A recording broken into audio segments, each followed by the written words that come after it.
Now let's see the most important landmark judgment, which is the basic judgment among all for post training. That is Vishakha versus state of Rajasthan, and we are popularly known. It is popularly known as Vishakha guidelines, based on which post training act found its base. So the guidelines were named Vishakha on the Jaipur-based NGO who have petitioned with other four women's activist groups. So the Vishakha guidelines 1997, sexual harassment includes. Now see, here already the definition starts here, and the same definition has been used in post training act as well. So just see that which are the instances where it will turn out that okay, this is a sexual harassment, and that will further answer the question.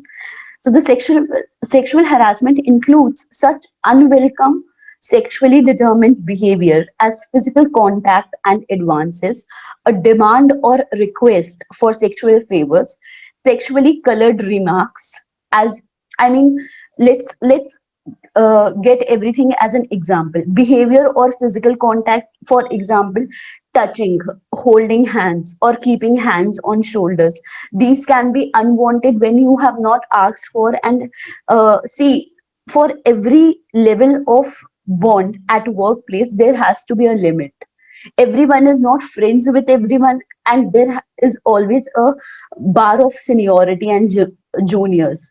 So I think these kind of behavior when happens are, and it is an unwelcome situation. See, there is a vibe for every act. You know who is your friend, who can keep a hand on your shoulder, who cannot, and who should not.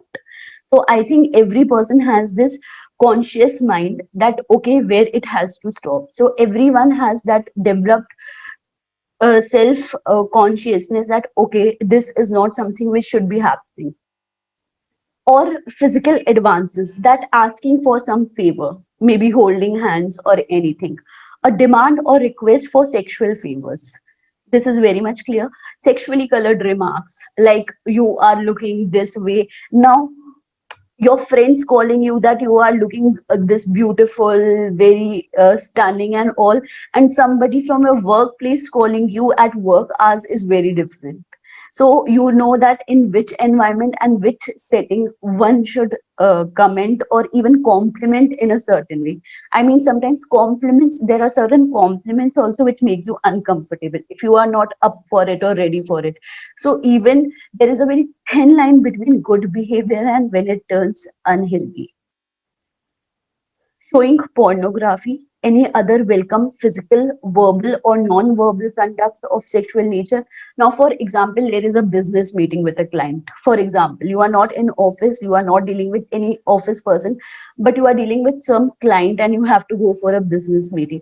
Now, to choose a place, you will be choosing a public place only. So in that also, choosing a place or somebody offering you that okay, we should meet here, which you feel that no, it is not related to your workplace, or it is not a good time or place to meet for work activities, then you can always ignore it and chooses as per your comfort and safety. Let's go ahead. And there is a very good example, in fact, a case which will be coming up, that there was a judge who was under training, a lady judge, and she was asked to dance by a senior judge at his son's birthday party. Now, these kind of when requests are being made, you know, this is not a very healthy request to make. I mean, she will be becoming a judge. You cannot ask a junior judge to dance at your son's birthday. So I think this is a very famous landmark judgment ahead, and we will be discussing it. Let's go ahead. Sexual harassment as defined at the workplace should be notified, published, and circulated. So nowadays, the workplaces have become so active that they have a proper report on every year complaints which are coming up, and to what extent all the complaints have been dealt, tackled, and solved. So there has to be a record maintained about it. Let's go ahead.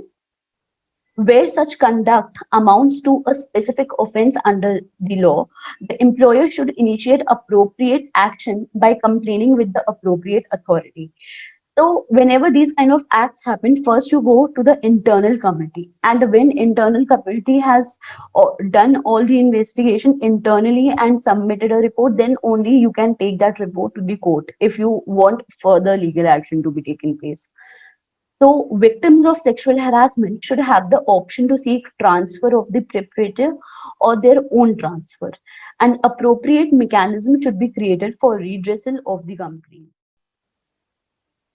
Let's come to April Export Promotion Council versus AK Chopra, 1999. The Supreme Court enlarged the definition of sexual harassment by ruling that physical contact was not essential for it to amount to an act of sexual harassment.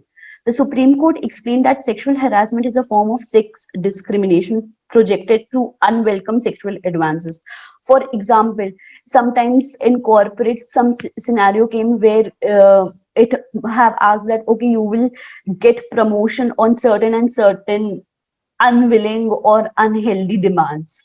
So in order to get promotion, some people do that, but then that is a part of sexual harassment, and this is what it means here, that it cannot be direct physical, but then it can be a kind of request or a proposal made to you. In order to do something you have to do this, or get something you have to do this, those kind of requests. So, sexual harassment is a form of sex discrimination projected through unwelcome sexual advances, request for sexual favors, and other verbal or physical conduct with sexual overtones, whether directly or by implication. Sometimes there are blind comments also made that okay, this and this person, but you can make out that we are talking about whom, or we are told not to take name, but there is a gossip going around about someone's life or someone workspace.